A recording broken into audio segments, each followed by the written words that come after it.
ఇప్పుడు ఈ కార్యకారణాలు ఆధారాలు అన్నీ కూడా మనకి పుట్టుకతోనే వస్తాయి. తల్లిదండ్రి కారణం కదా మనకి. మరి తల్లిదండ్రి కారణం అయితే మరి తల్లి బిడ్డ వేరే రెండు ఒకటా?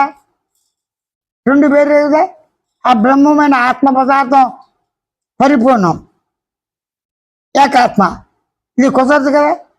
అప్పుడు జనకజన్యంది ఇది ఆరంభవాదం చెప్పి ఒకటి చెప్పారు, పరిణామవాదం ఒక రకంగా చెప్పి. పాలు పెరుగు వెన్న నెయ్యి అవుతుంది, చివరిగా పాలు పెరుగు నెయ్యి అలా అవుతాయి కానీ మళ్ళీ పాలు అవుతాయా? అబ్బో. బింబ ప్రతిన్యాయం అంటే సూర్యుడిగా ఉంటూనే అర్థంలో ప్రతిబింబించడం. ఇలాగ రకరకాల వాదాలు తీసుకొచ్చేది ఎందుకు?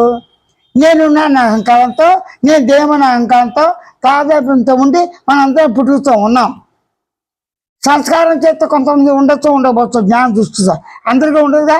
ఈ దృష్టితో అడిగిన వారికి సులభంగా తన దైవం తన ప్రతిబంధకం ఒకటి చేస్తా, నేను అనే భావన స్వార్థం ఒకటి చేస్తా, నిష్కామంతో కర్మలు చేయమని, నిష్కామంతో శివార్పితం, కృష్ణార్పితం, గురువార్పితం, ఆత్మార్పితం దృష్టితో శరణాగతి పొందమని, ఆ విధంగా చిత్తాన్ని ఈ యొక్క వాయువుని మనసుని బంధించి యోగం ద్వారా ఏదో విధంగా సమాధి స్థితిలో ఆనందాన్ని పొందవచ్చు. కానీ వాసనాత్రయం అవ్వదుగా, మళ్ళీ మామూలే కదా. అంటే వాసనాత్రయం కావాలి, వాసనాత్రయం అంటే బోధ కావాలి, బోధ కావాలంటే ఉపరితి, ఈ రకాలు చెప్పారు. ఇవన్నీ చెప్పిన కొద్దీ అవన్నీ కూడా అందరూ కూడా సహజం కాదు, ఏ ఒక్కరికి కూడా అయినట్టుగా కూడా చెప్పలేము. కానీ ఏంటి, మరణాంతరం జీవన్ముక్తి విజయముక్తి చెప్పారు. అంటే మరణాంతరం అంటే ఏంటి, దేవపర్యంతం వరకు కూడా వాడు ఆత్మానుభవం కలిగినప్పటికీ జీవన్ముక్తి సుఖం ఉండదు, విజయముక్తి ఉండదు. బ్రహ్మలోకం వెళ్ళి ఆ తర్వాత అక్కడ ఉండి ఆ తర్వాత బ్రహ్మకల్పంతో సూర్యపాంతంలో మునిగిపోతారని చెప్పారు. అది కరెక్టే. కానీ ఈ లోపల సాధారణ గ్రహాలు వస్తాయి. భక్తులు కూడా ఏం చెప్తాడు, సంతానం గురించి, రాజ్యం గురించి, వివాహం గురించి, పరుగు ప్రతిష్ఠ గురించి, జాతీయ మతం గురించి, దేని గురించో దాని గురించో వరాలు ఆడటం అని ఇవ్వటం, నా లోకానికి వస్తూ ఉంటాం, ఆ పుణ్యం తీరగానే మళ్ళీ రావటం, స్వర్గాంతం రావటం. కానీ ఇక్కడ స్వయం అవగాహనలో తను తానే స్వయంగా ఉన్నాడు. ఈ సర్వం నరకమైన స్వర్గమైన ఉన్నా లేకపోయినా అంతా కూడా ఆత్మస్వరూపమే.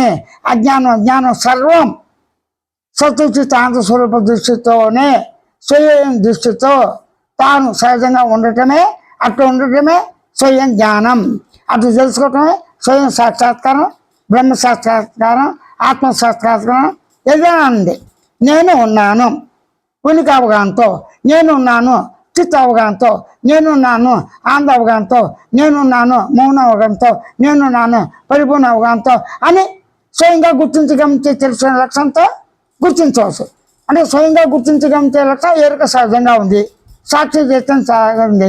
దాని మూలాలు ఎత్తకక్కర్లేదు, కారకాణాలు ఎత్తక, కారణం తానే స్వయంగా ఉన్నాడు. స్వయంగా ఉన్న సాక్షి చైతన్యంతోనే స్వయంగా ఉన్నట్టు స్వయం జ్ఞానంతో, స్వయం సూచితో, స్వయం జ్ఞాన ప్రకాశంతోనే తను తాను స్వయంగా గుర్తించి గమనించి తెలుసుకున్నంతనే స్వతసిద్ధంగా ఉన్నా, లేకపోతే గమనించేవాడిగా తను తాను గుర్తించిన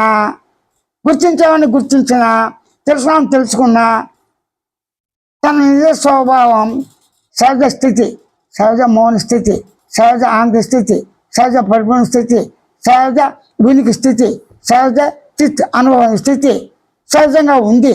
అట్లా ఉండుటే సహజమని గ్రహించి గుర్తించి ఓరక ఉండు.